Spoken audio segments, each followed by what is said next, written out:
when the Night of Cruelties caused a kingdom to be torn asunder. A champion was needed, and a tournament was called.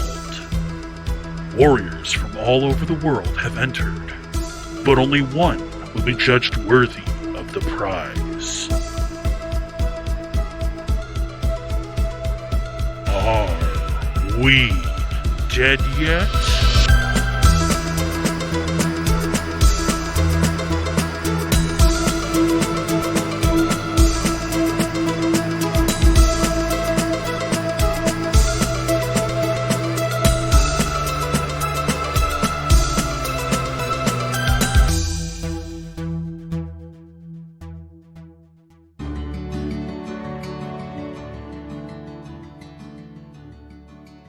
You make your first stop on the kind of Tesser routes that you usually go through, and you stop at Verity's costume shop, which is a kind of an unassuming stone building, like a lot of the buildings in Tesser.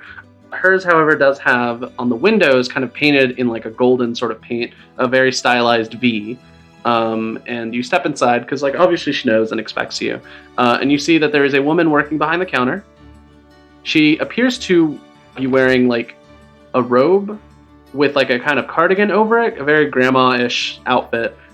And her robe on the underside, you see it's like all these swirling colors. And they don't quite stay in one place at a time. And it's just these thick bands of like reds and yellows and whites that just kind of swirl around in strange patterns.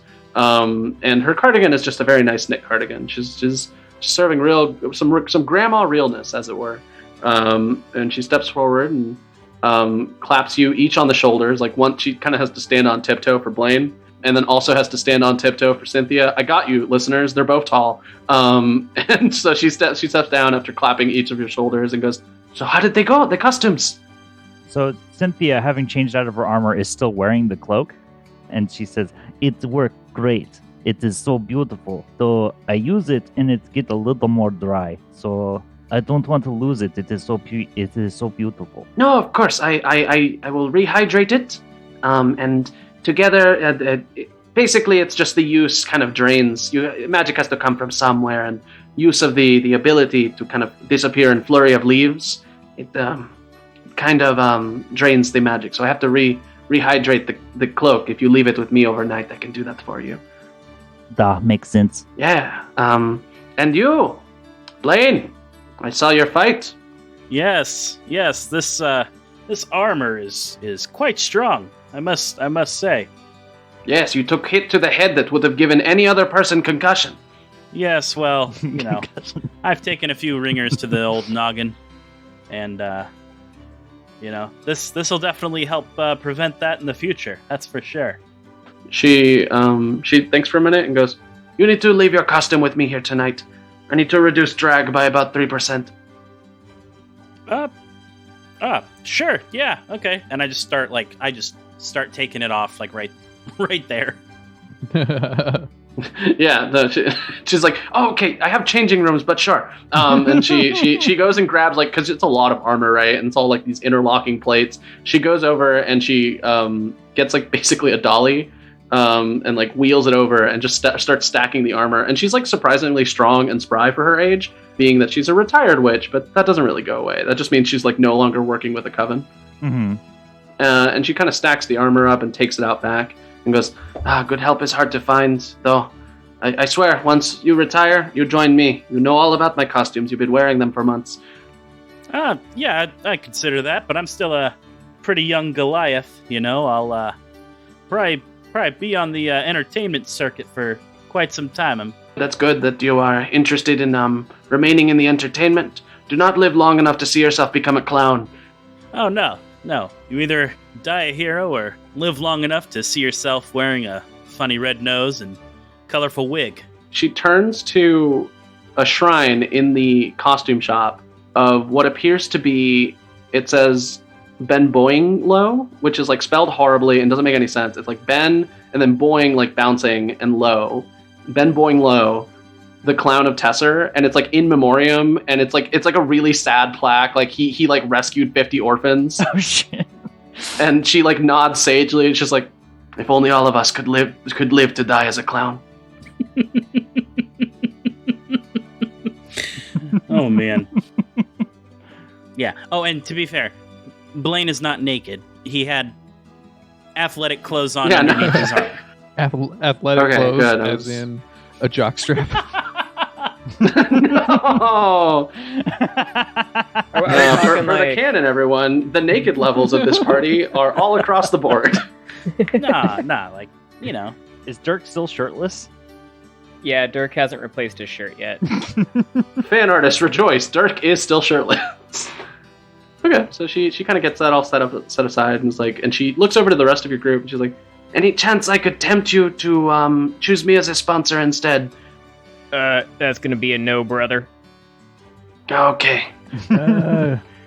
Tempting, but I can't eat the costumes.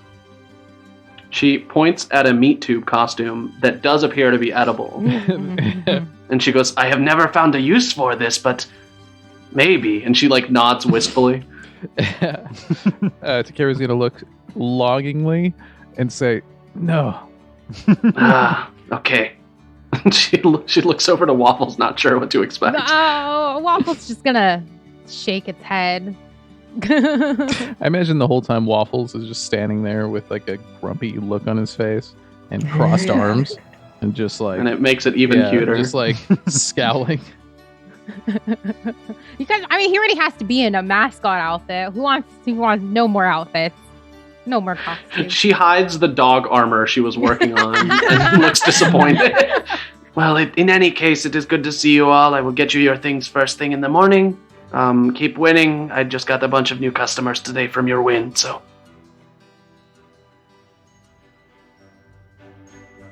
As you leave the store, the party starts wherever Dirk wants. So honestly, it's kind of free form. Where does Dirk want to, camp out and like bring the people together? Because people are like kind of milling about, getting food. The fight just ended, so they're getting ready to have a meal. Let me see. There's an here. open air market. There's the temple to Saint Issel. There's the post office. I don't know if you want to post a party at the Tesser Capital Post, where all of the employees wear little unicorn hats.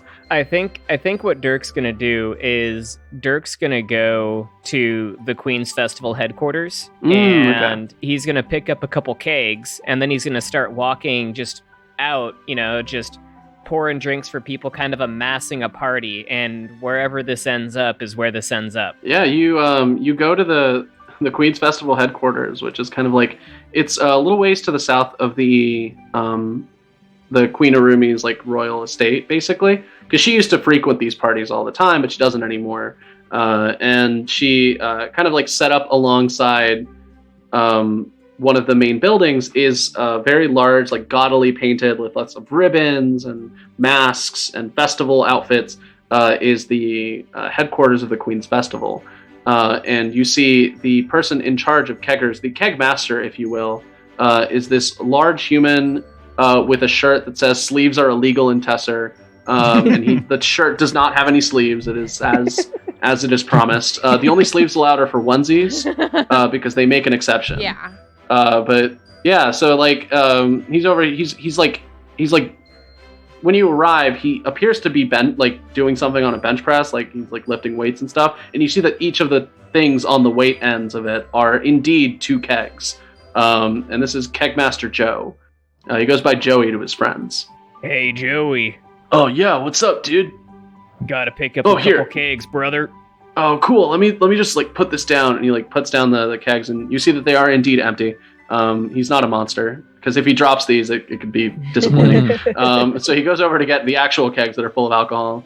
And Kegmaster Joey is like, did you want like any of the special reserve or anything? Nah, just get me some of the cheap stuff, brother. I'm gonna be passing this shit out. Okay, I'll get the pass out booze. I know exactly what you mean. And he goes over to a separate keg that is not as fancy. And he gives it to you, and then he gives you like a sleeve of cups that appear to be made of like simple like bowls, basically, to hand out a bunch of ale with.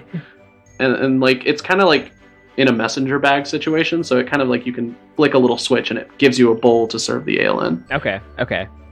So Dirk's gonna just sling the keg over one side and carry this messenger bag of bowls in his other arm, and just start walking down the street.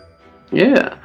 So, people are milling about. They're debating on where to eat. A lot of them are going to Frytan's quarters. You can hear the off in the distance, the completely different but somehow also existing one shot of a bunch of battle chefs just like doing stuff in Frytan's quarter. Because Tesser is a city of battle anywhere, even in the chef's quarters, where, like the best of the best food is being made. So people are kind of heading towards there. People are in the open air market. A lot of them are like selling merchandise. Your group doesn't necessarily have merchandise yet.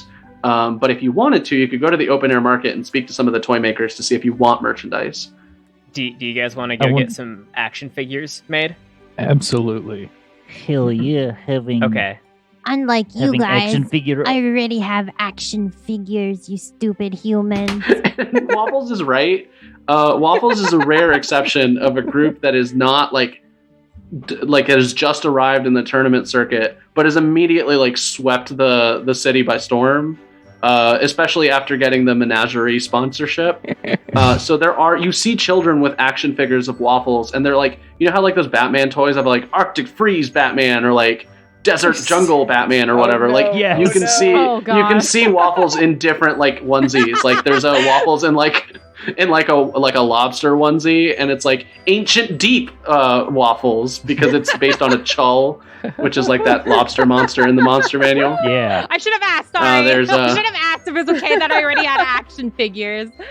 No, it's what are you talking about? This is great. Yeah, no, I had this all planned from the start. There's one of Waffles in like a onesie, but this onesie appears to be like a man's face, like with a lion's mane and like a tail full of spikes and wings, and it's the Manticore Waffles.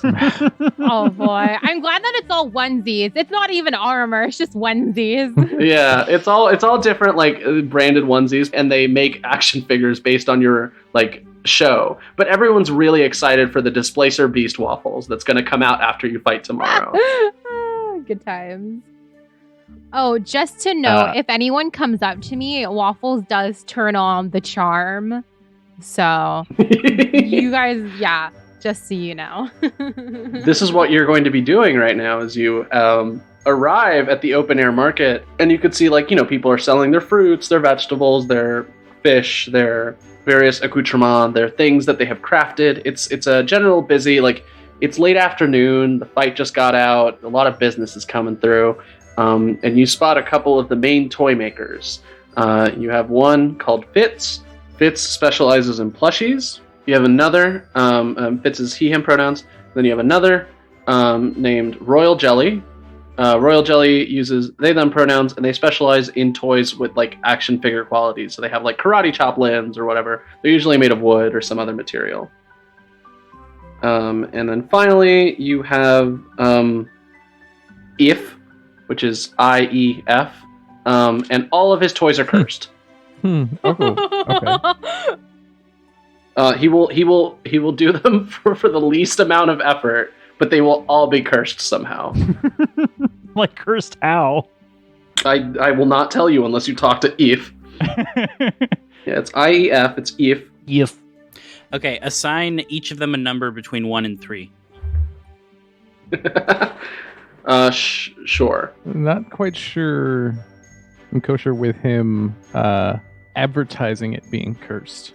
Yeah, no, so I set it as Fitz was 1, Royal Jelly was 3, and If was 2.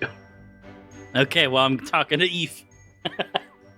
Yeah! Alright, so Blaine, you go over to If, who appears to be wearing like a rat mask. Like it's like a mask that he wears, and it looks like somebody took a rat, like kind of blew it up to like 3 times the size, and turned it into a mask, and he's wearing it. And he looks up at you with like, and you just hear shallow breathing as you approach. So Blaine and me, Josh, we both have similar approaches to how we navigate open air markets, which is a combination of childlike wonder and mass confusion. Mm-hmm. So I did not purposefully seek out. I kind of wandered in a direction until I ran into this rat mask wearing individual. So yeah, you just hear shallow breathing from behind the mask. Ah, That is a very interesting costume. And I'm starting to like flex and like, kind of just show off my muscles. I wear a costume once in a while. Maybe you have seen me fight in the arena. Eve breathes a little bit, like he's just like, and then nods. Say, does he have like his wares kind of like out, like his toys? Yeah. There's like, okay, so there's like a basket of, there's a basket of eggs, that all hatch into a random combination of 2 of the fighters in the arena right now, and then immediately scream and don't stop screaming until you submerge them underwater. There is a bunch of different like action figures of the different fighters in the arena, and they're all hanging from ropes along the side of this guy's stall. And you see a bunch of signs in like 5 different languages that says "incredibly sticky, do not touch." And then you finally see like a set of it looks to be like large worms, but all of the worms are dressed like different fighters in the arena, and they're all in like a pile. I see you're a toy maker. I don't suppose you'd like to turn this beautiful specimen of a body into a toy for all the kids to play with and enjoy? And there's a pause. There's a look of up and down. You can kind of tell with the mask. And you just hear like a faint like, yes. Excellent. What kind of contract do we need to negotiate? Blood. Or do we just... I'm sorry, did you say blood? Blood. I don't really feel comfortable with that. Usually people have to beat my blood out of me if they hair. want. But hair? Oh, I can give you hair. And I lift up my arm and I just pull like a handful of like gross armpit hair out. Yeah, so and just set it on the table. Yeah, Eve just grabs it with like a very like raptor claw / like snatch, like yeah, it's mine now. And he doesn't walk. He shudders over to a cauldron in the back of his stall and lets the hair throw in, and then like throws in like a fish and like a bunch of wooden tacks and a hammer, and just like mixes it in for a little bit, and there's just a big puff of smoke that covers the entire area. And he produces a like 2-scale replica of you in the armor, and then taps it on the head, and it rolls into a ball. Oh, that's very cute. Oh, I love it. Why did you need the hair? He taps it again, and when it unfolds, all your limbs are in the wrong orientation. Like actually real life? Like his... No. On the doll? No, on the doll. You have arms for legs! No, the doll just like, the legs are where the arms are, and the arms are where the legs are. Okay, just had to make sure. I was like, what? That's how cursed these are. They flip your arms and legs. No, it just does that. Well, you said he was a freaky doll maker, so I was like waiting for the freaky part. Yeah, the arms and legs are in the wrong spot. Oh man. Because that would cause some awkward moments during fights. Yeah, I'm sure. Some kid in the stand like tapping it, and all of a sudden just the arms switch back and forth. Yeah, no, that'd be rough. And then it starts to talk in your voice but distorted, and I'll let you do this like as however you want, but it just says, "Give me hair."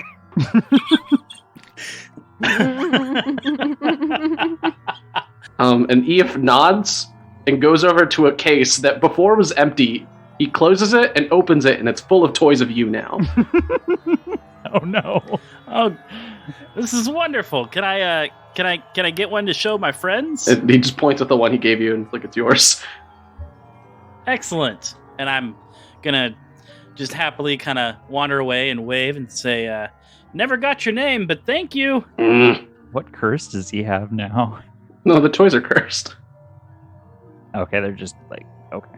Yeah, they do things that toys should not do, like ask for hair or have a grim intelligence or have awareness of the fact that they are toys. I thought they were like they curse whoever buys them, not that they were like... No. Yeah, that's what I was Yeah. under the my impression. Like something bad's gonna We're happen. just No, so much they're better, cursed in like the cursed images meme Yeah, sense. I Like was they're gonna say we things that got- should not exist. We got Yeah. cursed memes, not yeah. cursed items. Eve does sell a curse if you want it, and the curse is you have to make toys for the rest of your life. That's rather unfortunate. That is It's rather the sell price is one rat. Cynthia would like to talk to Jelly. Yeah, so you go over to Royal Jelly's like little action figure tent, and you see Royal Jelly is dressed in like these purple garments that are kind of like flowy, and it's almost like they're a jellyfish. Like that's how their outfit kind of codes, and they're wearing like a big floppy hat, and they are in the process of like shifting from place to place and like basically taking like different limbs and attaching them to like what appears to be like maybe like a foot tall action figure of a fighter that you recognize. This is one of the members of the Basilisk Fang, Typhoon. The Basilisk Fang are two lizard folk that have been cursed with the ability to turn people to stone with their eyeballs. Kind of like a Medusa, but not as strong. They have to like will it to activate, so they can look at people if they want. They just, for the gimmick, they always wear blindfolds when they fight. Mm-hmm. And it's two siblings that are monks. But basically, they have really cool combo attacks. So they're pretty popular. And basically, like Royal Jelly's in the middle of like putting together a karate chop action version of Typhoon. Nice work with your toys. I would like to commission a possible set. Oh, of course. I want one of spiritual weapon me. So it is me with boob binding and really short pants and hand wraps. And me clotheslining the zombie. I'm forgetting his name. Downside McGrew. Downside. I want to be clotheslining Downside McGrew, and part of his figure. And part of his figure is that his legs like shoot out with chains, and he run away. Oh, that's like a whole play set. That's not like one doll. That's like a whole combo situation. Yes. Do you know if Downside is cool with that? Probably. He has little intelligence. Oh, that's kind of fucked up of you to say, but okay. You know what? Here's what I can do for you. And Royal Jelly goes over and like starts digging through a bunch of cabinets at her or their little shop. And they take out like a blank Matryoshka doll and does like some quick fidgeting and tapping and like clearly some magic. And then the first doll of the Matryoshka doll set is Cynthia. And then they take it off. They take off the lid, and underneath is a little orange Cynthia. And then they take off the thing again, and underneath is a little yellow Cynthia. And then they take off the final one, and it's just a Cynthia with like a little glowing lightsaber. That is really cool. Yeah, I was checking your stats, and it looks like you've hit enough wins to qualify for some of the more popular merchandise. So I'd be happy to get started on production for that. Yes, that would be awesome. All right, I can't do the Downside one. I try not to do play sets unless they're on the same squad. Oh, okay, I understand. It gets really awkward because like that's clearly like a play set of Downside losing a fight, and you know like that does things to people's psyche. They start to feel like Downside could never win, and then he'll start to feel that way. Okay, I see how that is. I understand. Yeah. But I like little me with lightsaber. Yeah, it's very cool. That was the hardest part to make, but I think it's gonna sell like hotcakes. Just keep winning, and you know the world's gonna love it. Well, trust me, with this temple, and she like puts a fist to her own chest. I kick ass. Oh, that's clever. I like that.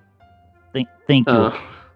Yeah, and then they sort of nod, and they appear to be some kind of elf. You can't quite tell. They kind of have like a pale blue skin and very kind of glowy yellow eyes.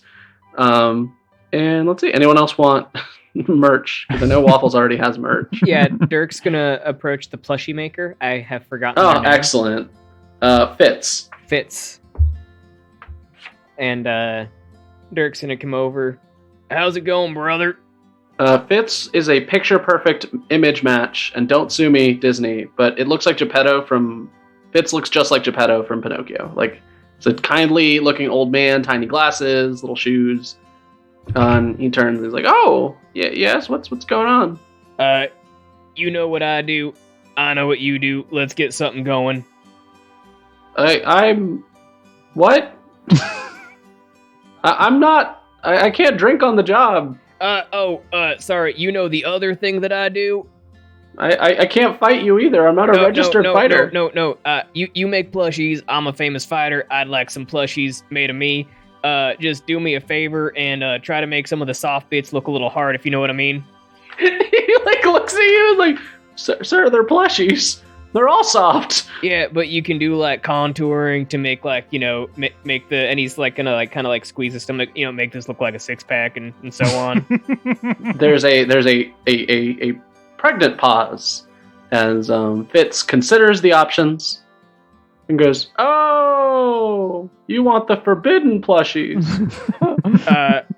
Hang on, let's back up. I don't know what the heck a forbidden plushie is. So if you would do me a favor, it's a plushie that's like not soft. No, I just want the appearance of like having more muscles than I do. Because let's be real, I've been hitting the booze real hard since I got here, and I've put on a couple pounds. Yeah, no, I mean I didn't want to say anything, but if you said it, I guess it's cool. Yeah, it's cool.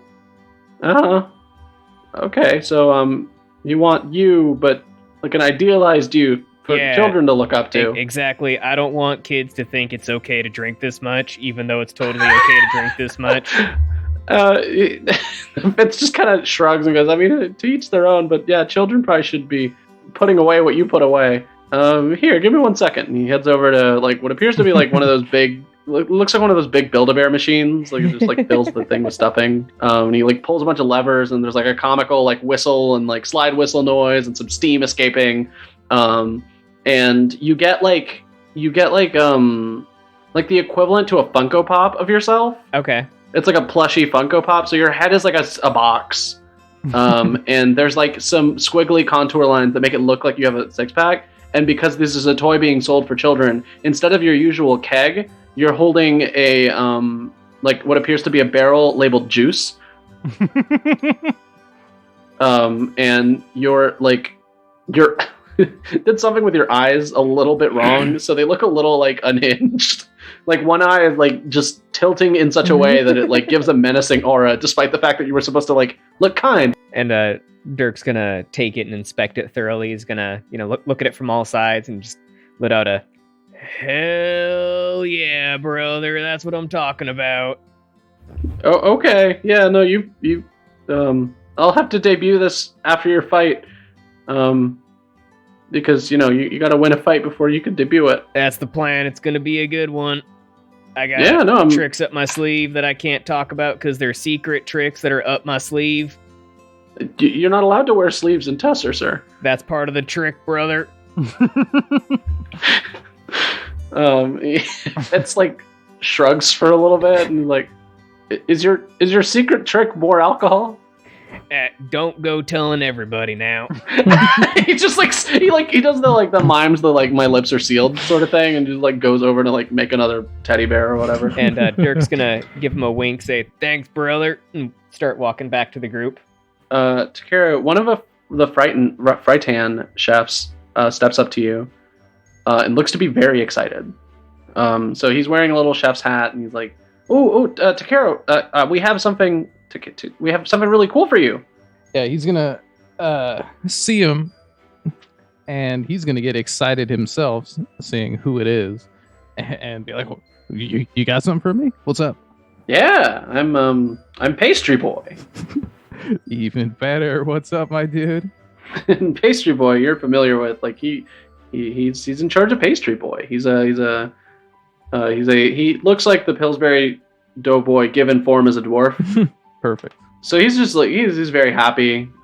It's illegal to touch his stomach in several islands for reasons. And yeah, no, he takes you over to a stall where he has constructed out of what appears to be like donuts of various sizes, like a little Takara like novelty dessert.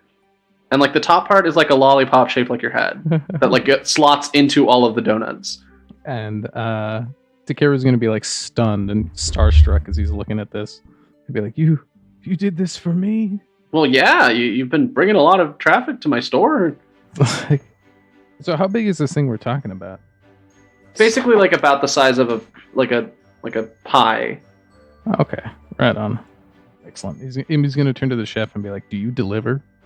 He goes, I do. Right. I want 38 orders, or 39 orders sent to this residence. That he's going to hand them an address. Oh, is this where Dirk's party is going to be? No, that's my family. Oh yeah, no, sure. Right? I'll get the Tesser Capital Post right on it. And you see him start to like fill out a little sheet and start like going ham on making a bunch of donuts. And he hands the sheet over to an employee of the Tesser Capital Post, which you recognize them because they're all wearing little hats with unicorns on them. Like they all have unicorn horn hats that they wear. And they have like mail bags, and a couple of them are like buying like merchandise to send to other islands and stuff. So like, yeah, you get that all set up. Waffles. Yes. You feel a tap on your shoulder. Cool. Waffles is gonna turn around. There is an owl that is about your size, wearing a little hat, and it nods at you, and it like kind of motions for you to follow. Okay, Waffles is gonna look around and then to see if anyone notices, and then walks with the owl. Yeah. Yeah. You arrive at like a side alley that's kind of way out of the way, and you see a couple garbage cans. And on top of the garbage cans is some of your co-conspirators. The owl is named Bro. Just Bro. Oh gosh. Okay. There's a walking, like there's an awakened cat named Maria. She wears an eye patch, but she switches which eye the eye patch is on all the time. So you don't. It's clearly for show. Like there'd be no reason to switch to the eye that can see and block the eye. It's an eye patch for show. Yeah. And there is 3 mice in a small trench coat. And they move as a unit. And they go by Do Re Mi. Oh wow. They're pretty big for mice. They're like about half the size of you. So when they all stack up, they're like a little bit taller than you. Okay. And they all kind of give you a nod. And Maria kind of starts off like, "So how goes the plan?" Slowly. It will take time to get more animals into our regime.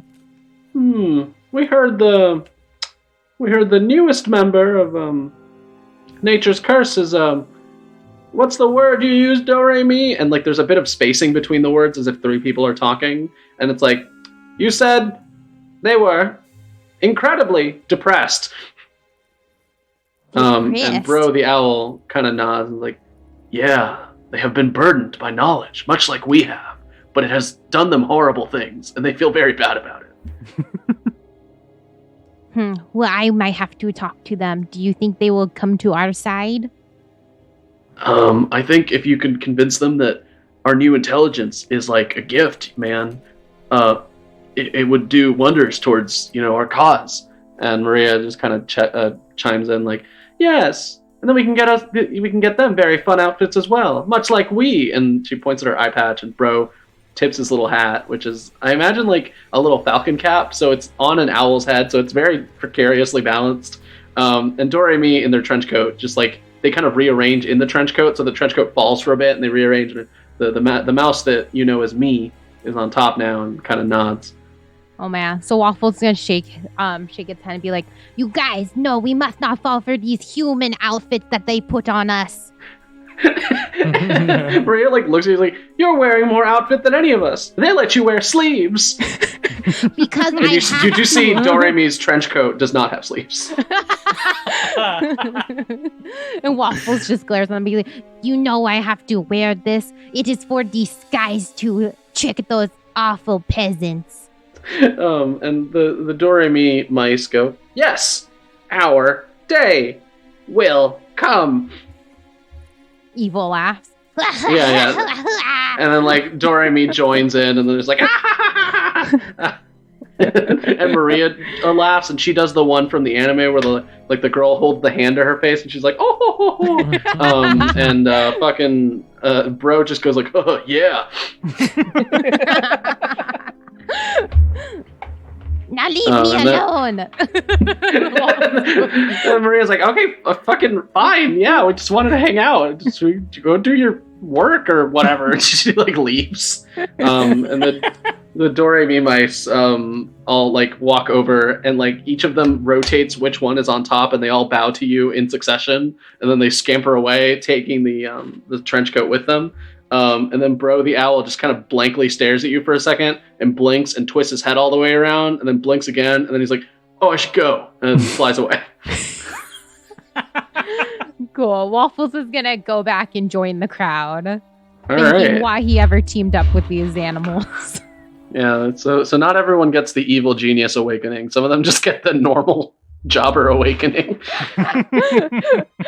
So yeah, you've met some of your animal compatriots. Oh boy. Yeah, so I'm gonna say, for the sake of like brevity and for the fact that like you're kind of relaxing, enjoying your time, the party gets started in the open air market because Dirk brought drinks, everyone's already here. So you get a good amount of time to like celebrate your victory and get ready for your next day. Is there anything in particular you're doing tonight before we cut to the next day? Nope. Yeah, nothing. Blaine just does his nightly ritual of 100 push-ups, 100 sit-ups, and running however 10 far. kilometers. Yeah. 10 kilometers. Yeah, you forgot the 100 squats too, One Punch Man. Yeah. Oh, yeah, and That's the 100 hardest squats. part is the squats. Skipping leg day has its weaknesses. Yeah, and he actually stops like at like 50, and that's why he's not a One Punch Man. He stops at 50 and just is like, I think that's good for now. So yeah, you the evening goes by swimmingly. Between the food from Frytan's and the drinks from the Queen's Festival, everyone has a pretty good time. I will say, let me just roll at random and figure out who this happens to.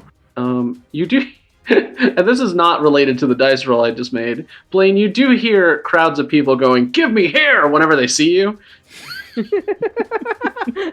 And they're all kind of laughing. But yeah, I'm going to say for this one, Waffles, you are awakened in the middle of the night by like this horrible, like grinding, screaming noise that's coming from somewhere else in the fight barracks. Okay. And it kind of sounds like somebody's screaming, but it's being distorted by like something else. Okay. Okay. Well, I mean, I don't know. Does it sound like human or does it sound like creature more? It sounds like a little bit of both, actually. Okay. Well, Waffle's gonna go to bed. Waffle don't have time for people's shit. I was like, that's fucking weird, and just goes to sleep. Yep. We cut to the next morning. Everyone gets their usual training regimen in, whatever that looks like. Some of you meet with your sponsors, and you're called around noon to begin your next fight. So this team is going to be Dirk, it's going to be Takeru, and it's going to be Waffles, teaming up against Nature's Curse. May I, as the resident cleric, lay a blessing upon one of you? Ooh, classy. I like that. I wish to put Death Ward on... Ooh. I don't know who I should put Death Ward on, though. Who's going to be in the thick of it? Oh, well, they're both Probably monks, so both of them. Me and Takeru. Oh, fuck, they're so both yeah. monks. Okay. Yeah. I'm going to put it on Dirk. Hell Dirk's yeah. going to get Death Ward. What does Death Ward do to me? So for the duration of 8 hours, the first time you would drop to 0 hit points as a result of taking damage, you instead drop to 1 and the spell ends. Oh, okay. Yeah, nice. Ooh, let's see. So yeah, you get this ward kind of placed upon you, and it'll keep you from hard dying if you ever have to hard die.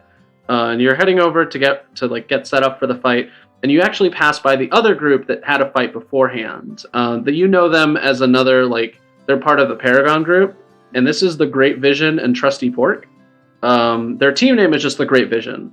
The Great Vision is a young woman with a robe covered, like, not a like robe. She's got like a little skirt and a little shirt, like a fantasy sailor outfit, I guess, covered in eyeballs. And she has a staff with an eyeball on it and a couple of eyeballs floating around her, and she wears a blindfold. And walking alongside her is Trusty Pork, which is an awakened pig that is floating, and kind of like in a monk style, like lotus pose. And the pig just kind of floats along next to her, and they both kind of like are heading back to the barracks. And it looks like they just won their fight. And the pig kind of gives Waffles a little wave, and all of the eyes on the outfit that the Great Vision is wearing all turn to all of you. And she kind of turns and goes, "Oh, good luck out there." Thanks, brother. Cynthia's gonna do the stupid, "Yeah, you too." we had great luck out there. The Trusty Pork delivered a finishing blow. And the Trusty Pork kind of nods and does a little like 2-finger like salute. So this is a little improvised here, but can Dirk have like 3 or 4 full growlers on his belt for the fight? Yeah, sure. Okay. Go nuts. Yeah, so you have your usual like fight outfits on. You're heading in, and the arena is much as it was before. It has the floating platform with Viridia on it. It has the Queen in the box. It has the circular, like all the pillars to do vertical stuff from. And it's got the crowds like ready for more. And you see being passed around now and like being sold at a massive markup are the dolls of Waffles and the Displacer Beast onesie. And like a couple of people are holding the new Boulder toys, and they're all yelling like, "Give me hair!" But even though Boulder's not fighting right now, it's just it's one of those mimetic catchphrases that are just getting around the town. If he had given blood, would it have said, "Give me blood"? That would have been much worse. Yes. So, as you enter and get yourselves set up for your fight, the three of you have a little narration for this next team. A chill runs up the crowd's spine as fight or flight responses seem to involuntarily activate. A small red ember breaks the blackness of the opposite entrance. Suddenly, a blur leaps into position. The blur stops, and you see what appears to be a hare about the size of a 10-year-old boy, holding a cigarette in one hand and nursing a knife in the other hand. That made more sense if I read it backwards, but it's too late. He's nursing the knife and holding the cigarette. Regardless, he's wearing a little vest and pants because of course he is, and because sleeves are outlawed. Tesser is a civilized place. He takes a puff and grumbles as a small tremor shakes the arena. An overlarge spider enters the field on which sits a very content-looking witch, whose features have been warped by fungi and spider mutation. She calmly drinks tea as the crowd shudders in fear, and an unseen string quartet plays spooky royalty-free music. The hare is Zenko the Cursed and Thrice Damned. The witch's name is Gloria Florida. She wishes she had a cool title like Zenko sometimes. Her spider's name is Florida's Man. The spider is indeed Florida's loyal man till the very end. So they get into position. The hare looks lazily around and puts out the cigarette, and like you hear him swear under his breath.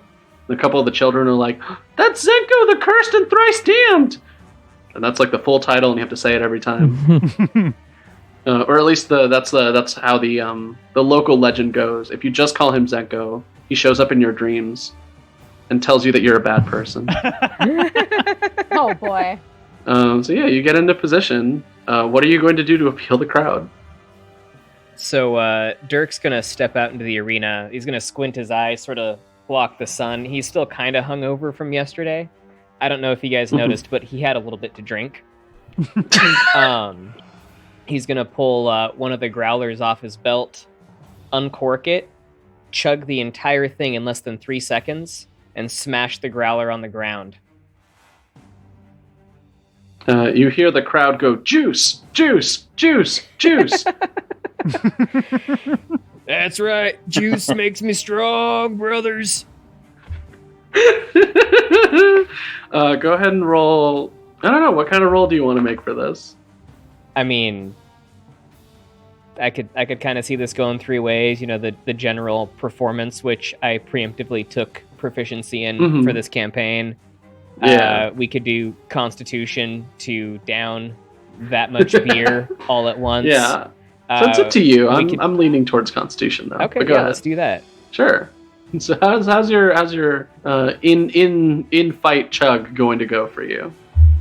So not well. So Dirk's going to get about halfway through this bottle, and he's going to have to stop for a second. His face is going to go real red. He's going to spit up a little foam, and then he's going to keep going. But now he feels kind of bad, honestly.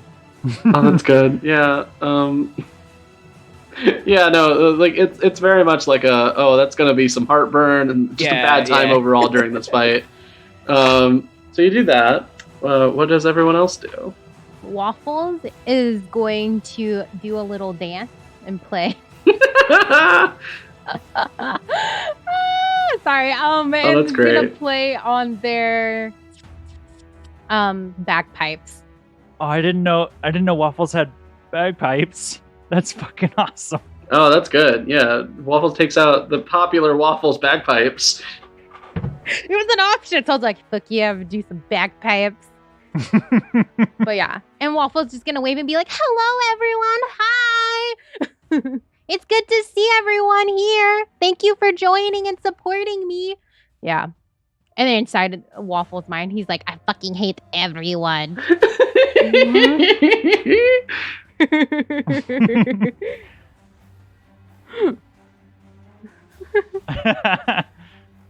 Yeah, so like you see all of the awakened animals in the crowd, and there's like maybe like 7 or 8 of them, and they all give you like a knowing nod, while the rest of the crowd around them cheers. Let's do performance. Okay. 26. There's a reason why Waffles has merch before everybody else. It's because the crowd fucking loves Waffles. Like, everyone is losing. Like, everyone has immediately forgotten about Dirk's faux pas and is just, like, tripping over themselves. You see one of the dudes just, like, foaming at the mouth and he passes out from how cute Waffles is. There's, like, a small, like, little heart effect that happens when Waffle, like, says hello to everyone. And that little anime, like, wow, plays. And everyone loses their fucking mind. Yeah, people fucking love Waffles. It's great. And again, all of the awakened animals, instead of cheering, just like nod sagely, like yes. Perfect. All right, what's Takara doing? Takara's been setting up his little warm-up pre-game show, where he's got a pile of 100 meat tubes. Oh, no. What? He's gonna That's horrifying. In about 30 seconds, and then give it a mighty flex. Oh man, everyone, like, after Waffles, it's a little off-putting because Waffles' cute intro is very short, while Takara's intro is like, oh no, for like way too long. What did you roll? Sure, let's do performance. Sure. It is 17. Oh, so surprisingly, the crowd is like, okay, like it's not as horrifying as they thought it would be at first. They're all like, oh man, they're all bringing something different to the table. Like, oh, like the Dirk is like drinking a whole bunch, Takara's eating a whole bunch. And, like, there's, like, a theme forming, and it's the theme of excess. And it's, like, the excess of alcohol, the excess of food, the excess of cuteness. Like, it's like the theme is forming in the fucking crowd's head, and they're getting used to it. Viridia then turns and shines a light on the others as they kind of, like, also try to do their appeal. You see the giant spider, which is green and mottled and covered with moss, just kind of, like, does a horrible earth-shattering T-Rex volume hiss, and is going to roll intimidation, and rolls a 7. Mm-hmm. While cool on paper, most of the crowd just kind of boos because they don't like the giant, and you see acid is like dripping from its mouth, like they don't like this spider. And then the witch calmly sips her tea and does like a queen wave at everybody, and then you see as she does her queen wave that she's got 2 sets of arms. So she's got her one hand queen waving, and then the other arms are like touching like kind of fingers to each other, kind of like doing like that contact juggling sort of thing. But instead she's like forming a small ball of web in her hands, and she just chucks it into the air, and it explodes into some fireworks. So she's going to roll performance. Actually, it would be sleight of hand, and she only rolls an 11.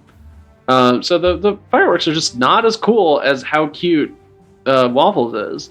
And then finally, Zenko, the cursed and thrice damned, relights his cigarette, throws his knife into the air, and it looks like the knife is just going to stab him in the head, and he just very, like, last second tilts his head to the back, and you see it chops his cigarette in half. And because of all the zoomed-in magical screens, everyone's very impressed.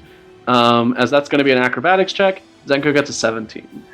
So it looks like you guys are winning appeal this round, so you get 10 extra damage. Hell yeah. Well, yeah, we have Waffles, of course. Well, I'd like to send a message, use my cantric message, and send a message to Zenko. Something, the hair. Zenko. Dang it! Yeah. I'm bad with names. Mm-hmm. So what is your message to Zenko? Okay, so like, Zinko, join me in my regime of animals taking over the humans. And you hear like when you put a message into his head, you get a brief like snippet of some like noir style jazz, and you hear a voice respond like, "What does it all mean? If I were to join your regime, it'd be like joining another team of people that don't know me, that don't know the real me. You know, I used to be twice cursed." And like that's all you get in response. oh my god! And like he takes a big drag of the cigarette, and like somehow it's lit again, even though he never lit it again after slicing it in half. Yeah. Okay. Waffle's gonna try to maintain his composure still and be like, No, join me. We will take over these humans who don't understand you, but I understand you because we are smart and we are intelligent. You hear the noir jazz again. My first curse happened when I was 3 years old. It was horrible. It made all my hair grow backwards. And you might think, that's fine. But then I got pet, and nobody liked petting me. They kicked me out. I was an orphan. And he smokes a cigarette "Oh again. my god! All right, Waffle's gonna take a break then." Yeah. Waffles is thinking beating into submission might work better now. Zenko is looking into the middle distance, and you see that it started to rain, but only where Zenko is. And you realize that it's the witch. She has conjured a small storm cloud over him. All right, you doing anything else, Waffles? You want to appeal to the crowd, throw some bardic inspiration? Yeah, let's Oh, I guess a message was my action, huh? I'll let you do it for free because it'd be like talking for anybody else. Yeah. Okay. I'm gonna get the crowd pumped more. So Waffles is gonna do a more complicated song with bagpipes and do a jig even more, like a faster, more cute. like upbeat one. Yeah. Start playing Pump Up the Jam on your bagpipes. Yeah, roll performance. And some bagpipe techno. Drop that fucking bass. Exactly. Gotta work the crowd. Go ahead. Give me that performance roll. Oh, 22. Yeah, no, the crowd's digging it. People are already turning their attention to your group, and it looks like you're getting a lot of appeal all at once. It will be very easy for you all to gain appeal next time, and you might be able to get to max appeal, which gives you that 20 damage bonus for all of your turns. Awesome. And then I'm going to give a bardic inspiration point to Takeru. All right. If that's it, I guess Dirk will go next. Sure. So Dirk's going to kind of look to the crowd to rile them up and say, "You want to see a trick, brothers?" You see 3 or 4 people, like they're wearing like the shirt that you tore off yesterday, like a version of that, and there's 4 of them, and they all have your name spelled out, but the R is backwards, and they're all yelling, "Yeah, brother!" And one of them goes, "Send it, brother!"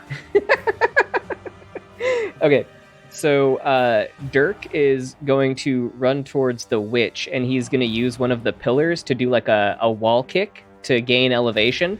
Hell yeah. And he's going to make his 2 attacks both unarmed strikes. Got it. That's a nat 1 already. Oh, that's not and great. That's a 16. 16. Okay. So one of them does. So it's like one of those cool like martial arts movie situations where you go up and you try to do your like kind of rotation of your kicks, and because she's got 4 arms, she just blocks them with 2 of the hands, but then you get past that block and hit her with your second strike. Okay. 5 bludgeoning damage. Absolutely. And then I'm going to go ahead and expend a key point to do a flurry of blows. That's 2 additional unarmed attacks. All right. For 12 and 17 to hit. All right. So yeah, I'm going to say the 17 hits, the 12 misses. Okay. It's going to be an additional 4 damage. And then because of the Drunken Master, when I use my Flurry of Blows, I get the disengage action for free. So I'm going to disengage and run back to where I started where I started from. Yeah, so the cool trick is you running up, using the pillar, doing like a set of like a bicycle kick followed by like 2 punches, and then you bounce off of the spider's back and away from the spider and the witch. Yeah. And the 4 Dirk fans go like, "Yeah, brother, yeah!" And go ahead. Dirk's gonna look back and go, "Someone get me a beer now." Make a dexterity saving throw. Oh, 21. Joey throws a keg at you and you catch it. The crowd goes fucking wild. And Dirk's just gonna pop the cork off the keg and hold it above his head and get what he can in his mouth, get the rest of it on himself. Oh god. Yeah, suddenly you smell a lot more beer-esque. Just absorb it straight through the skin. Dirk is an alcohol sponge, if you will. As long as there's more liquor outside my body than inside, I will, in fact, absorb it through my epidermis. That's all I got, though. So. All right. What exactly does the ring look like? It's a circle of marble that's about 50 feet in across, and there's pillars of stone that are like kind of like irregular, so that people can use them to climb and like throw themselves at each other and stuff. There are 4 like clerics on each of the corners of the ring, or not corner, like on the outside of the ring, ready to cast Spare the Dying, which is like the 6-second like count out basically for the ring. And yeah, like you have Viridia, who's like on a platform. She's like 50 feet above the ring, and she's got a bunch of screens that she's creating with her spear that like people are like looking at the fine detail of the fight. She's the Jumbotron of this arena. All right. Well, I'm gonna take some creative inspiration from Dirk and Blaine. I'm gonna get a running jump off of one of these pillars and just cannonball myself on top of. I'll probably go for the spider then. Go for the big boys pair off. Sure. Florida's man hisses at you as you get close, and you're cannonballing towards the spider. As I come down and land on him, hit him with my 2 attacks. Nice. It is 18 to hit and 10 to hit. Yeah. So 18 does hit the spider. 10 does not. You see the spider is very well armored, and it's probably very hard to hit the spider, but you do manage to hit with one of your strikes as you cannonball down. But the rest of it, the armor just kind of eats the attack. And then I'm going to spend a key point, flurry of blows for 2 more attacks on him. Ooh, nice. There we go. 11 and 19. 19 hits, 11 does not. So go ahead and roll damage for that. And don't forget you have your bardic inspiration if you want to. That's right. Okay, I will add it to the first one there. Adding an 8, bringing it up to an unnatural 20. Perfect. Yeah, so you hit with both instead of just one. Excellent. So for my Way of the Open Hand, right here it says, whenever you hit a creature with one of the attacks granted by your flurry of blows, you can impose one of the following effects. So would I be able to do it? Get 2 rolls for that? Yeah, spider's big, but you can do it. All right. So I'm going to need a dex saving throw. Okay. That's a 17 for the spider. And that's a pass. I'm going to need it one more time. Oh, cool. That is a 13 for the spider. 13. That one does not pass. And the force of my blow forces him to his, well, not quite his knees, but to the ground into a prone position. Okay, so he just collapses. Like his legs can't hold up. You do the whole like quivering palm thing, and it's an exoskeleton, so it's mostly goo in there. So when you punch, the vibrations of your fist just gonna go through the entire spider and just like unlock all of the knees, and it just collapses into a pile. And the witch drops her teacup and it shatters, and she looks very upset. Uh-oh. And go ahead and let me know what that damage was for the 3 attacks. 5 and 5. I believe. Oh, yes, it was 3. And 10. So 20 total. Oh, okay.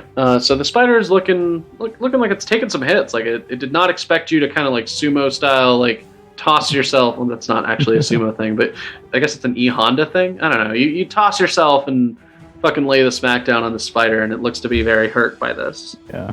Gets hit by a Leonin cannonball, and then gets all slap happy on him when he gets up. Not having a good day. Yeah. You hit all of the spider's well-known pressure points, and the giant spider collapses. All right, so that's all three of you. Now, they started off a little weak in terms of appeal, so they're kind of like trying to play a little bit of catch-up. The spider is not really functionally able to ask for appeal, so all of its attacks will just be attacks. And it is going to... so the spider, since you're the close... Actually, since all of you... It could probably hit 2 out of the 3 of you. So it opens its mouth and exhales like a fog of poison. So I need a dex saving throw from Takeru and Dirk. Oh, wow. He's not feeling too agile today. Got a 9. All right. So this fog of poison drifts through the air, and if you succeeded, which is above a 14, or 14 or higher, you take 22 damage. If you fail, you take 44 of this poison damage. Jesus. As this, Actually, we're monks, so we take half for failing and no damage for passing. What? Oh, that's cool. Bazinga. Good for you, monks. Yeah. Yeah. Yeah, so you take half of the half. So instead of 22 and 44, you take 11 and 22. So the spider does that. You can see its body's kind of shuddering as it like stands itself back up, and that whole situation. Oh yeah, you got it at level 7. Never done a high level monk before. Neat. All right, so the witch whose teacup is broken looks very disappointed, and she kind of like does a little tut tut, like how dare you? And you can see she's got like 6 sets of not 6 sets of eyes, like 4 sets of eyes, and she's got the 4 arms and stuff. And she walks forward to Takeru, and her arms like grow and become buffer and stronger. Like they kind of like twitch and shake and become like giant like bug arms. And she just grabs you with 2 of the arms to try to get you into a crushing hug. Aww. It just wants love. That's a 19 to hit. That hits. You take 38 points of bludgeoning Oh. damage, and you're grappled. The escape DC is 15. Until it ends, basically she can keep crushing you. But now she can't use the crushing hug attack on anybody else right now. So that's her turn. Following that, Zenko puts out the cigarette again. You don't know how he keeps lighting it and putting it out and lighting it again, but he keeps doing it. And he takes a step forward. And he's like, oh, man. It's always fights like these that remind me living is a burden. And he jumps forward towards Waffles and it's like, how dare you be happy in front of me? And tries to stab you. Oh my god, okay. He's going to make some short sword attacks. What's your AC, Waffles? 14. 14. It only hits with 1. You take 7 piercing damage and give me a Constitution saving throw. Okay. Oh no. A 9. Oh, that's not good. You take 28 points of poison damage. Oh my goodness. Oof. Yeah, and Zenko's like, look, you seem like a nice kid. You should get the fuck out of here. And that is their turn. Before we do our appeals, we come back to the crowd, where a lot of people are going to Blaine and yelling, give me hair! And they all start laughing and walk away. You do see one child walk up with the Cynthia, like, Matryoshka doll thing. And she's like maybe 7 or 8. And she's like, I want to be big and strong like you one day. Can you sign my Matryoshka doll? Or, sorry, my Cynthia doll? Absolutely little strong one. And she does a little flex, but obviously she's like 7, so it's not like a huge deal. You will be big, strong, and be able to fight bear in forest. I see it. Yeah, I've never met Bear. They live on other island to the south. They are tough, and they can be mean, but they can also be friends. So you should not fight everyone, only fight when need to. She nods as if internalizing this lesson forever. And she takes her little Cynthia, like, dolls inside of dolls and runs off with a happy expression. Yay. Verity sits next to you, Blaine. You don't know where she came from. Hey, Verity, just standing out here watching my good teammates fight the good fight. How are you? Hey, I have a question for you. Well, shoot, I'm all ears. Why'd you make a toy that asked for hair? Well, I didn't make the toy. This strange rat-masked person made it. You got a toy from Eve? Is that his name? I never got his name. I'm very rude when it comes to shopping. Oh, it's fine. People keep coming to my store and asking for hair, and I'm very confused. Yeah, I'm actually really surprised that they've sold so quickly. I mean, it's only been on the market for 8 hours. Everyone has one. The people love it. Well, yeah, we're gonna have to do some rebranding. Yeah, I'm thinking. I just watched my good friend Takeru, kind of steal my signature move with the cannonball. Maybe my next signature move will be give me hair, and I'll pull someone's wig off or something. No, you misunderstand. I've had to redo your costume from the ground up to incorporate your new catchphrase. I don't like where this is going, I don't think. She looks at you and goes, you can still turn into a ball, but every surface is now covered with very expensive hair imported from Yetis. You know what, Verity? You're helping me, I'll help you. That sounds great. Yeah. She gives you the most deadpan look in the world and goes, give me hair, and she leaves. I really got to pay attention to the places that I shop. Man. So yeah, your costume is now functions identically to before, where it makes it difficult to grapple you and all that good stuff. However, you are now also like you look like that one monster in Star Wars that attacks Luke on the snow planet, the like big Yeti thing. That's what the costume now makes you look like. Worth it. Yeah. So that's your update. Group appeals, please. So in Cynthia's corner, I guess the party is too far away to bless. So yeah, a little bit of a distance. What are you doing, Cynthia? She is going through the crowd and creating food and water. Oh, nice. For people in her section that are on the poorer side. Mm. The people who can't afford the meat tube that costs 9 gold pieces. Yep. Oh no, that's ludicrous. The meat tubes are not that expensive. However, there are a bunch of exclusive themed foods, much like your donut, Takeru, that are a lot more expensive.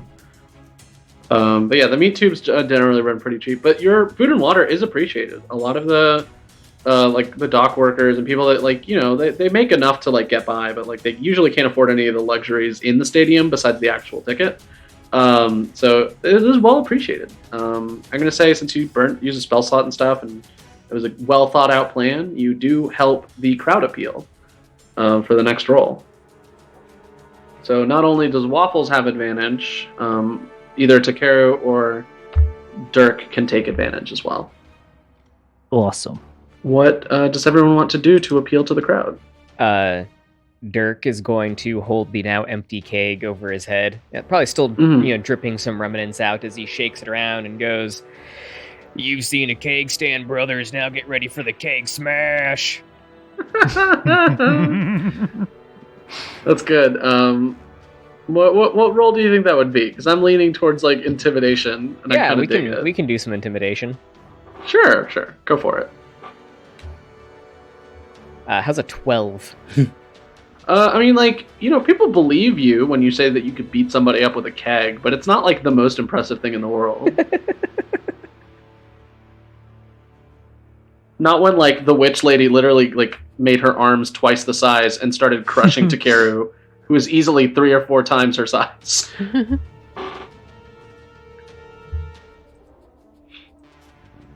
All right, so that's what you're doing, Dirk. Do you want to take advantage on that or did you roll with advantage? I did not. I was going to let Takeru have that. All right, Takeru, or Waffles, who wants to do their appeal? I can go next. You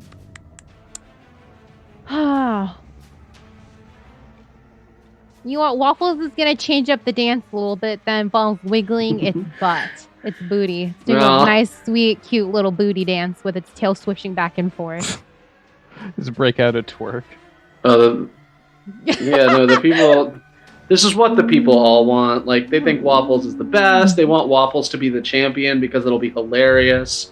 Like they're all on board, Waffles. Yeah, it's giving a little cute face too. Yeah, go and roll performance. Showing all the goods.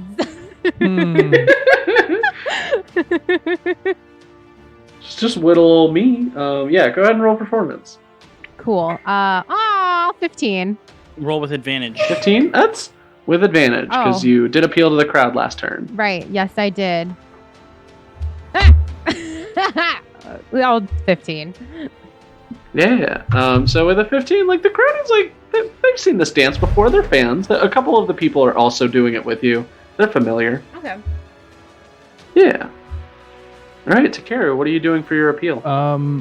Yeah. While you're grappled, mid grapple. I'm gonna Yeah. He's gonna like look around left to right, shimmy a bit, realize he's completely stuck, and he's just gonna look in this old witch's mutated face and give like a huge bestial roar. Oh, that's cool. Or, I like guessing that. Intimidation. Oh, Yeah, good for nat sure. one. With advantage. With advantage. But you have Oh, thank advantage. Oh, and a 2, even better. So it comes out. So it was a Mika. So- it was a meek meow. More like. Yeah, you try to roar, and for whatever reason, because you're being crushed by two giant like witch arms, it just comes out more of a squeak, and it's disappointing. The spider can only do intimidation for its appeal rolls because it is indeed a giant spider named Florida's Man. So that's all he's gonna do. With a nat 20, the spider roars and like 5 people faint, and everyone's like, "Holy shit!" Holy shit! It's a spider. Yeah, so a lot of people are like cheering, "Florida's Man, Florida's Man," and the spider looks to be blushing. It's never had people cheering for it before. The witch, still kind of holding Takara with one set of arms, just kind of like leans over and like rummages into her bag and then takes out like a teapot and starts pouring more tea for herself. So hers is going to be like persuasion, because she's trying to be like, "Oh, this guy, this combat target means nothing to me. I'm going to pour some tea." She's very much on the side of those like aristocrat style wrestlers that are like, "Ooh, fighting is for the pores," like that sort of vibe.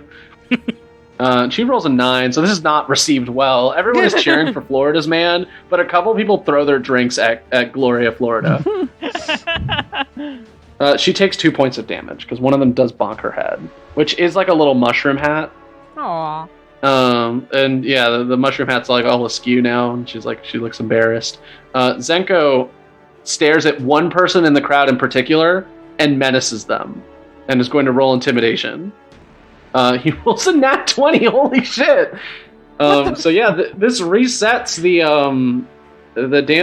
appeal to 0 for everybody. As Zenko looks at one person and they faint, and all the people around him look at Zenko and go, "What the fuck?" And they also faint. And so like a domino effect of like 6 or 7 people just faint from looking at Zenko.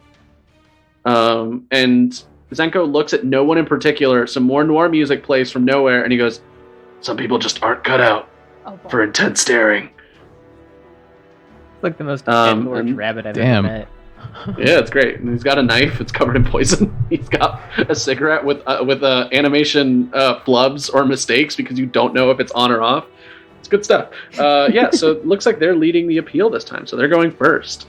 The spider, high on the excitement of the crowd, is going to stomp forward towards Dirk, who was like kind of menaced at it and like holding the keg and stuff and like bonked it a couple times, and is going to attack with its little spider bite. And that's a 12. That's going to miss. It's going to swing with its front legs to try to swipe at you with 2 attacks, and one of those is going to hit out of all of them, and you take 11 points of slashing damage. Hang on 1 second. Ooh, sure. I've got a thing. Oh, here we go. Tipsy Sway. So what I'm going to do is I want to take one of the attacks that missed me. Oh, yes. Well, actually, is there another enemy within 5 feet of us? I'll say the witch is close by. Okay, so I'll take the 11 damage, and then I'm going to spend 1 key point to redirect the attack at the closest enemy. So the way it says is you can use your reaction to cause that attack to hit one creature of your choice other than the attacker you can see within 5 feet. That's great. So it deals 12 points of slashing damage to the witch as the witch, Gloria Florida, is hit by Florida's man, and it's real. And she looks around incredulously, like, "What?" And if a spider could shrug sheepishly, Florida's man definitely tries to. As the spider's like, "I didn't mean to do that," and the witch looks very upset, and she's so upset she squeezes Takeru a little harder out of annoyance. And speaking of which, it is her turn. So at the beginning of her turn, she gets to deal the damage from the hug again to Takeru. Oh no. So you take 45 points of bludgeoning damage. Jesus. Oh, well. I am now unconscious. But it can't make any other attacks, so that's all she does. She just keeps crushing him and nothing else. And then finally, Zenko turns his back to Waffles and goes, God. You keep dancing like that, you'll never know what it means to be alive. And jumps over to go stab Dirk instead. Oh, God. So I believe one of these attacks hits Dirk. You take 9 points of piercing and give me a Constitution saving throw. Oh my god. That's a 4. So you take the 20 poison damage alongside it. Oh no. So it's 29 damage overall. And that's going to be the Nature's Awesome. Curse team. That's you guys' turn. What do you want to do? Alright, so Dirk's gonna turn to this little bunny guy, and I'm gonna take the attack action, multi-attack, use my first attack to grapple. Oh, the shit, bunny. yeah. I'm going to roll athletics for Zenko. Okay. He rolls a 4, so I'm pretty sure you can easily pick him up. Yeah, I got a 7. Yeah, it's like that picture of the like hand to the cat's throat. It's like that. You just have him up in the air, and he's like swinging at you with a knife, but he can't quite hit you. And so for my second attack here, I'm gonna go ahead and take a moment to rile the crowd up, because this is my signature move. Oh no! Ladies and gentlemen, are you ready for the pint smash? And Dirk's gonna pull a growler off his belt. Oh no! Use his mouth to pull the cork out, spit it. He's gonna chug the growler, really exaggerating like the chugging of it. And he's making this like big old mean face, and he's just gonna smash the growler on the bunny's head. Oh, that's good. That's good. The crowd just keeps chanting, "Juice, juice, juice, juice." Because he's grappled, can I make the attack with advantage? I'll say because it's part of your signature, yes. Okay. Good, because that's a nat 1. Yeah, well, it's your signature move. Oh and it'd be my really god, what is embarrassing with if you these? fucked it up. What is with these dice rolls today? That's a 10. 10. So yeah, Zenko lifts up his little rabbit legs and kicks the growler out of your hand before you can smash him in the face, and looks at you and goes, "I used to drink like that. Then I found it wasn't numbing things like I wanted it to." And Dirk's gonna lean in real close. Listen here, you little shit. You just fucked up my signature move. Now it's gonna be real. I was gonna go easy on you because you're like small and stuff, but now I ain't holding back. He looks you in the eyes and he goes, "Do it." So in that case, I would like to spend my bonus action to burn a key point and do a flurry of blows on him. So that's 2 more attacks. Yeah, there it is. And now, oh my god, dude. You gotta stop rolling in this thing.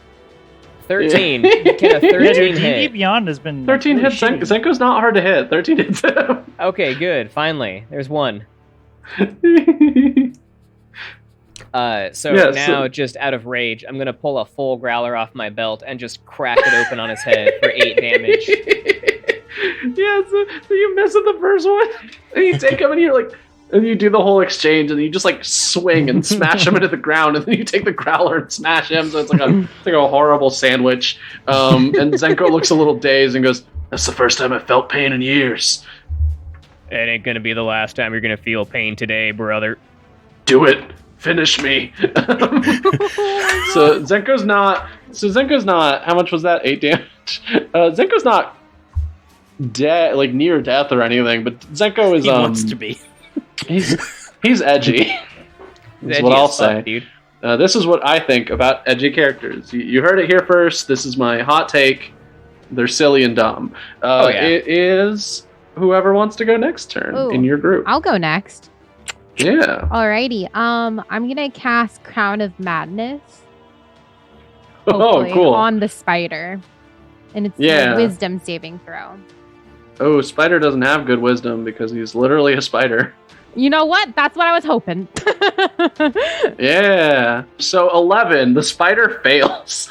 Spider definitely does fail. Yeah. And so I'm going to make it start attacking its lovely witch friend.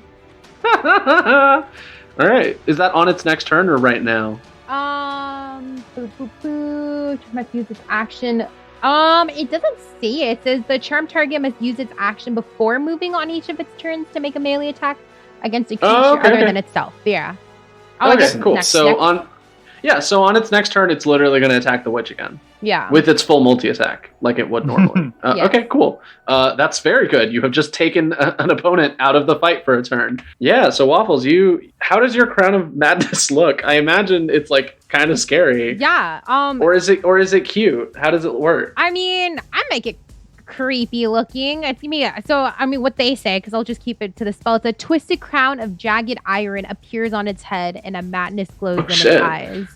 Oh my god, yeah. So the spider has a little hat on now, and it looks at the witch like I'm gonna hit you because of you getting mad at me last turn. You thought I hit you bad last time? Yeah.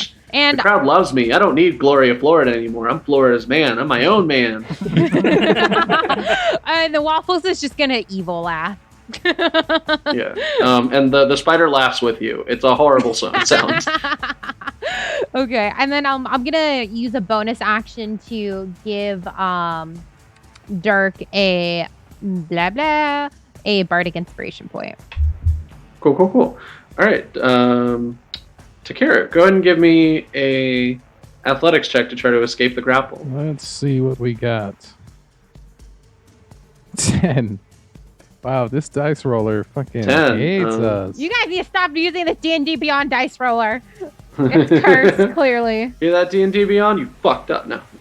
Yeah, so you are unable to escape, but you can still attack her. She's just got you kind of pinned down and is hurting you a lot every turn. Throat punch. Yeah, well, I'll punch whatever I can reach for one attack, and then a series of unarmed strikes from flurry of blows. Just lashing out with your feet. So you get 4 attacks. Go fucking nuts. 15, 23, 25, and that one's blocked. 14. It is 16 to hit the witch, so you hit with 2 of those. 2 of those, and then one of those was a flurry of blows, so you do get the so effect. I will. Which effects? I got like 3 effects I can choose from. Get a dex saving throw from her. Ooh, okay. Yeah, she's not that good at those. She's a little top heavy right now, so she's holding you up. She gets 4. 4, so she gets flattened, and she goes prone. Oh, cool. So she drops you. Excellent. Yeah, you she's got you like pinned to the arms, so you do like an elbow drop on the joint of one of her like enlarged like spidery grabby arms, and it like folds a little bit inward, and you use that momentum to lean in and like sock her in the face another time, and that just pushes her flat, and she falls to the ground. She can't take opportunity attacks when she's flattened, right? She can, but she won't because she's still a little dizzy. Actually, no, because she used her crushing thing, she can't attack this turn anyway. Okay. Takeru's hurting bad, so he's gonna back up like 50 feet.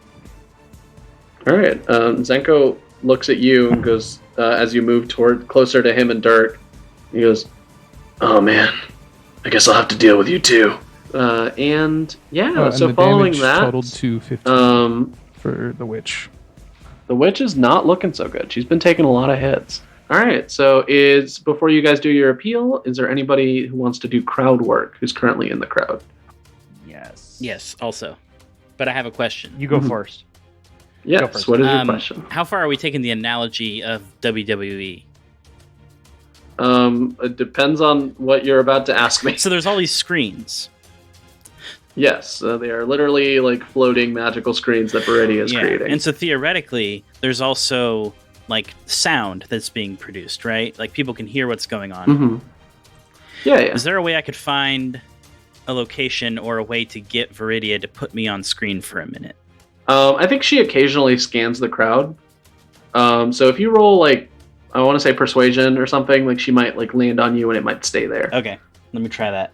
And just to make sure everyone knows that this is like dumb D&D fantasy wrestling, the people near the front do have weird signs, like at a WWE match. Like there's people with like "Gimme hair" signs, and there's one that says like "Zenko is my lost pet, give him back." And another one said that witch turned me into a newt, and it is an actual awakened newt, and he's holding it. That's only a 13. With a 13, she stops on you for like a little bit. Like, what do you want to do? I was I was gonna pull The Rock and like basically call the Spider Lady a jabroni and tell her to let go of Takeru, but instead I'm actually gonna direct my comment towards Edgelord Zenko the thrice damned, and I'll just say, "Hey Zenko, you sad little rabbit jabroni, if I come down there and I get a chance to fight you, well, that little growler smash that Dirk did to you, it's gonna feel like a pillow. So, just watch yourself."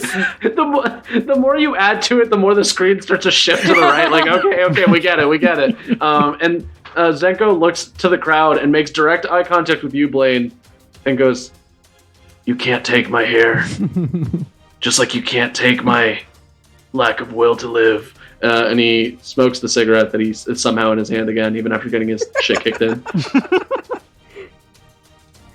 And then I'll shout, "Give me hair!" And everyone starts shouting it back. They're like, "Yeah, give me hair!"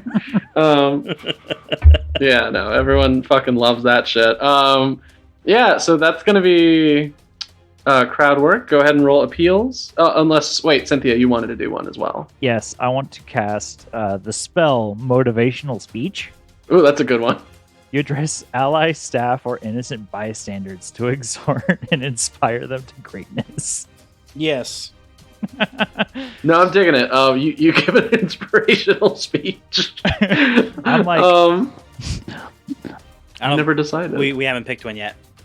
Okay. Yeah.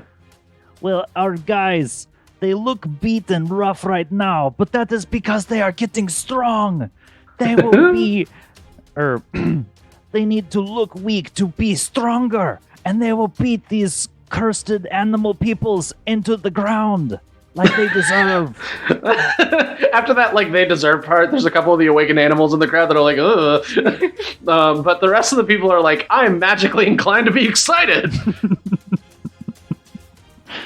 So yeah, you get some bonuses. I will say you get advantage on one of your appeal rolls. All right, so let's roll appeal and see what we do. Do I still have Zenku grappled? Yeah, you still have him in your hand. Okay. So for my appeal, Dirk is gonna sort of like by the ears toss Zenku up in the air, and then grab his legs and hold him like a baseball bat, and then he's gonna point at the witch that was grappling Takeru, and then like point off in the distance like a baseball player. Mm-hmm. Oh, you're calling your shot like Jackie Robinson style? Okay, I'm digging it. Yeah, go for it. We'll do a performance for that one. Yeah, I like that. Go ahead. Or if you want, you can make it like dexterity based. So it's a 14 for performance. Okay, got it. So yeah, you fling. Are you actually throwing him, or are you just kind of like a toss, like spin him over in the air a couple times, catch him, and then call my shot as I'm gonna use him as a bat on the witch. Oh, okay, cool. So we'll make this part of your attack. So you literally hit one. You picked up one of the opponents and hit the other opponent with that opponent. Yeah, that's kind of the goal here. I'm digging it. Yeah, no, go ahead and roll. Your performance is 14, so the crowd gets what you're doing and they're excited. Okay. Especially the newt, the awakened newt that was turned into a newt by the witch. They have a personal vendetta against Gloria, Florida.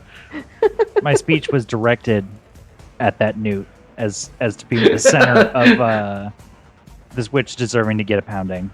And the newt's like, yeah, I'm cool with defeating this particular witch who has turned me into a newt. They're very on board. You've gained yourself a new fan, all of you. Sweet. Hell yeah. So yeah, what is the rest of the group doing for their appeals? I can go next. Sure. And remember, one of you has advantage if you want to use it. Okay, I don't know if someone wants to use it in particularly. Yeah, It's up to you. You can wait until see what you roll. But just use it if you need it. I don't think. Yeah, I mean, I don't think I will. Well, we'll see. So Waffles is gonna give a little speech and shout out to the crowd and be like, "Let me hear you roar!" Kind of trying to pump them up. Get pumped! That's so good. Oh, that's good. Yeah, everyone like roars back, and it's great. Yeah. Go ahead and roll your whatever you want. Performance, persuasion. It's up to you. I mean, performance and persuasion literally is the same number. So go nuts. Yeah, whichever one you want. Let's do persuasion. 22. 22. So with a the crowd all roars back, and combined with like the crowd work that your team has been doing, you have the support of the people right now, and it is very likely that you will win appeal. That just leaves Takeru. You have released yourself from the crushing grip of the witch. What are you doing? Now that he's gotten some distance, the crushing power of the witch was so strong around his middle that it, Looney Tunes style, squished all of his mass from around his belly to around his chest and arms and in his legs. So he's very swole and super buff looking right now. So he's giving it like a few super Mr. Universe flexes and looking up at Blaine and being like, I love it. Roll performance or whatever you think would benefit that role, because I love it. That's a good idea. And that is 18. Yeah, 18, 14, 14. Looks like you're going to be doing pretty good. So because the spider is being mind controlled right now, it just does the same thing that Waffles does, but it can't speak common, so it just like gurgles and makes some spider noises and stomps on the ground a little bit and does not gain any bonuses. It's just a flat d20 because no one can tell what it's trying to do. It rolls a 13, so not great. Next, the witch stands up. She looks pretty rough. Her mushroom hat is all askew, and she starts doing like the what's it called, the like witch's cackle from that come on brain from Wizard of Oz. She like does that, and she uses the big arms to like throw herself on top of the spider. She has not noticed the crown yet, so she's kind of flung herself to stand on the spider, and she does like a little bow, and then she uses all four of her arms to point at Takeru, like, we're gonna finish you off next. So she's gonna do intimidation with a 14, so that's and then Zenko can't do what he normally would do because he's being used as a baseball bat right now, so he's just going to try to menace more people. And that's 13s across the board for the opposing team, so you guys get 10 additional damage this turn, and you get the appeal. Yeah. So you're back with appeal. The crowd loves you. They all love the stuff you're doing. We'll start with Dirk because you're hitting one opponent with another opponent. Yep. And what that's going to mean is that the damage is shared between the two. Okay. So we're going to go ahead and do my multi-attack there. Yeah, sure thing. Are you fucking kidding me? 10 and 7. You have Tavern Brawler, right? That would be an improvised weapon. I do have Tavern Brawler. Yeah, I'm rolling with the improvised weapon modifier. I'm just gonna stop using the dice on D&D Beyond because You have my that's, bardic inspiration point too. You do. Oh, you can yeah. use that Was and that add a a D8 to it. Okay. Yes. Cool.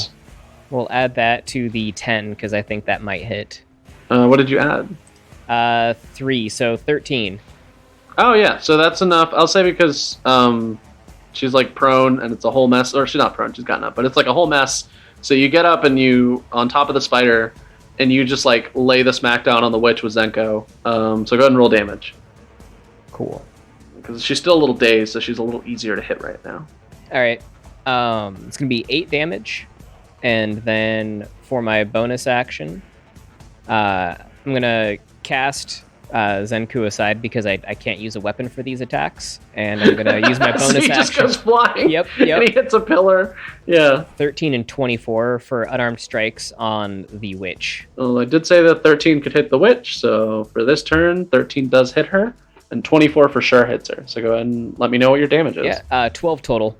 Ooh, okay, so you hit the witch with Zenko. The mushroom hat is knocked plain off. She's got a tight braid up top that she hides with the mushroom hat, but it's gone.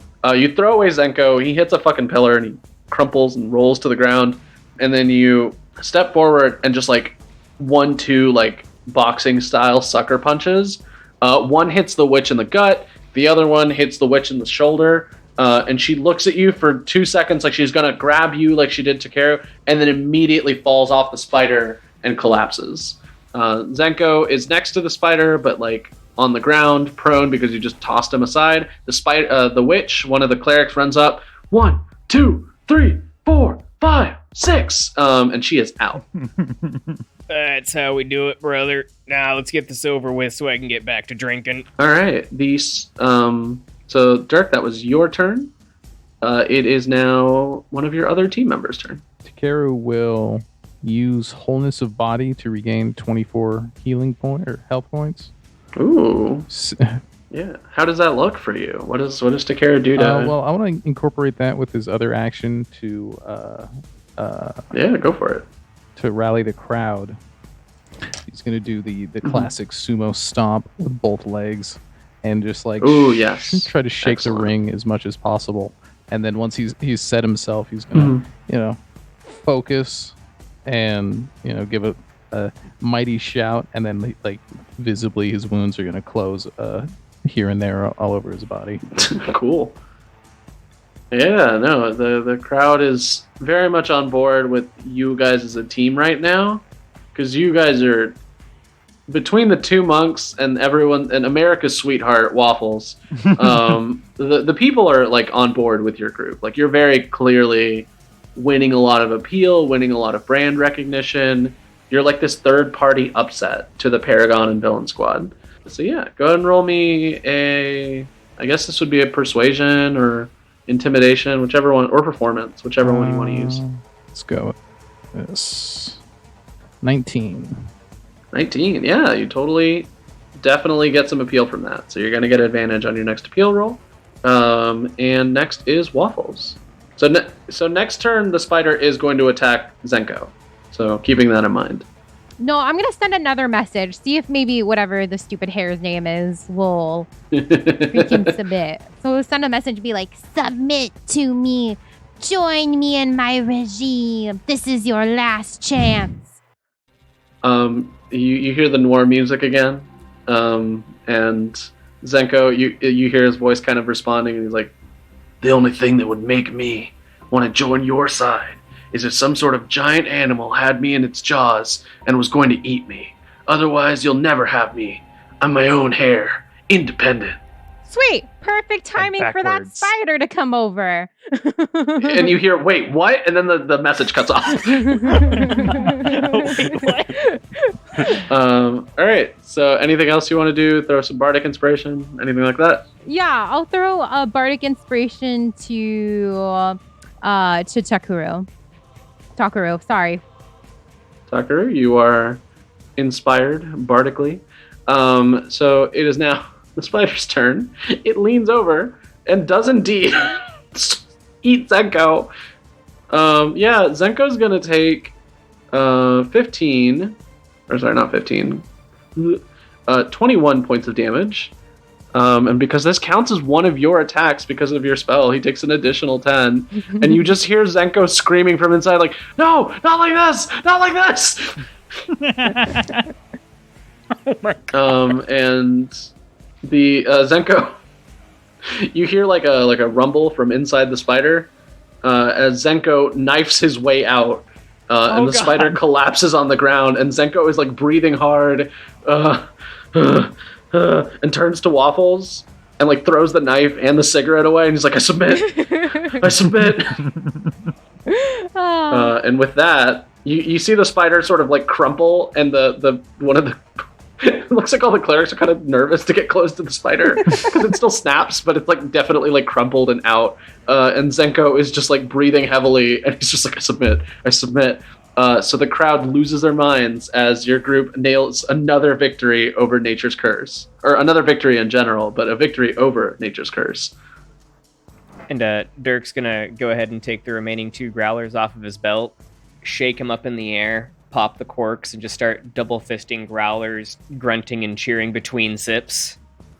And so, as this fight draws to a close, the screens around Viridia fade. She shines a light, a victorious, sparkling beam upon your side, and shouts, "Victory goes to these new up-and-comers, these upsetting new third party that has brought with us joy, and fear, and chills even, to our time here in the arena. We look forward to seeing them as they grow ever closer to the final battle royale." And the crowd's like, fucking lose their shit, and everybody's screaming. A couple of people are shouting like, "Juice! Juice! Juice! Juice!" And Zenko does like a fealty like knight pose in front of Waffles. And he's like, "I have now seen that living for nothing is old news. I will now live exclusively for you." Okay, Waffles is gonna evil laugh, but through message so no one hears. While Waffles is bowing, obviously, and giving a very charming smile, and be like, "Hey, hey, hey, yes, join me and see how to really live." I love it. Yeah, Zenko's like, yeah, he's thrown away the knife. He switched out the regular cigarette for like a Magitech e-cigarette just to show that it time has changed, time has passed. Yeah, Zenko vapes now. Zenko's like a vape master. That's his new class. Call them M cigarettes, magic cigarettes, as opposed to e-cigarettes. Exactly. Make it canon. He sings that like one song where it's like, can you find my vape? Where's my vape? Like that's Zenko's whole identity now. But he is part of the Animal Uprising entourage now, so he will show up to the weekly meetings. That's that whole thing. And we once again zoom out over the crowd, and you see everyone cheering. You're all heading back to the locker room, and you pan over outside of the ring in the practice fields, where it appears that Sindri and her butler are in the middle of playing chess. They're not practicing; they're just playing chess. The butler is losing, obviously. And somebody pushes the butler out of the seat with like a kick, and the butler's like, "Oh!" and he falls over into the ground. You hear that like cracking and bone splitting and bad noises from inside of him as a man dressed in rags that used to be some sort of brilliant blue outfit, but now it's like rags and he looks like shit. He sits down across from Sindri and he plays one of the pieces in the completely wrong place because he doesn't know how to play chess. And he looks over to Sindri and he's like, "How close are you to getting it all put together?" And she goes, "Oh, don't you worry one bit. My butler is almost ready. He's going to be the best fighter you've ever laid your eyes on. Practically massive. Terrifying." And the man is like, "Good. This is my chance to win back what I lost. Especially after the night of cruelties. No, it can't happen again. I need that power back. You know what I mean?" And Sindri goes, I don't care about your fun little power grab. I just think it'll be very delightful for my butler to be completing his quest for huge, as it were." And the butler's like, "Yes, of course, madam. Oh, don't you see? He's already almost ready." There were some eggs involved. It was a whole thing. And the guy in the blue rags like, "I really don't want to hear how you did it. I just want to look. I just want all the other fighters killed during the Royale. Can you do that?" And she goes, "Of course. I can do that with extreme prejudice."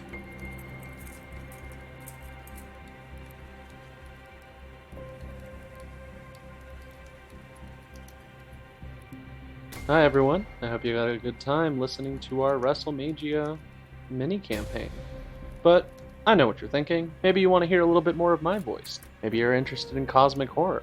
Thankfully, I exist in a really weird intersection of that, because I actually play in a Twitch-streamed D&D campaign as Weary, the Artificer Tiefling, who is in general having a bad time dealing with a lot of chaos cults and overall lots of cosmic horror. The moon is scary, the demigods are scary, and our DM Lucas does a great job of making sure that just being alive for that full hour and a half or so is incredibly scary. So if you want to give that a good follow and a good listen, you can find us at Ballad of the Seven Dice on Twitch and YouTube. YouTube is where you'll find our episodes the day after. If you want to catch us live, we stream on Tuesdays at 6:30 p.m. Central Time. Not only that, you can actually find recaps of our episodes on the Ballad of the Seven Dice website as well. You might be thinking, what is Ballad of the Seven Dice? It's actually a separate actual play podcast that you can listen to on your podcasting app of choice. So you get 2 campaigns for the price of 1 difficult name to remember. And I know you can handle it. So this is just between us. If you do show up and you see Weary being nervous, I don't know, do a little shout out. Say something about wrestling. I think that'd be neat. But when you're not doing that, you can definitely watch Weary and the rest of the gang be very, very nervous while they fight off the Cult of Chaos. And that is, again, Ballad of the Seven Dice. You can find us on the socials. I'm part of the Rise of Nyarlathotep campaign on Twitch. Tuesdays, 6:30 p.m. Central Time. See you there. Thank you for listening to our show. Are We Dead Yet is part of the One Up Podcast Network. Find more of our shows at oneuppodcasts.com. A special thanks to Ian for running our Road to Wrestlemagia campaign for us. Find them and the rest of the gang at balladofthesevendice.com or on Twitch at Ballad of the Seven Dice. Intro and outro music by Salty Dog Company. Find more of their work on SoundCloud by searching for Salty Dog Co. Spell dog, D-A-W-G. Cover art by Ashley Steinke. Background music used today provided by Andrew Sitkov under license purchased through Humble Bundle. Additional background music provided by tabletopaudio.com under an attribution, non-commercial, 4.0 international license from Creative Commons. Tracks used today include Mansion Night, Cry Havoc, Field of Heroes, Endgame, and Interrogation Room. The road to WrestleMagia continues in 2 weeks with another episode. Bye!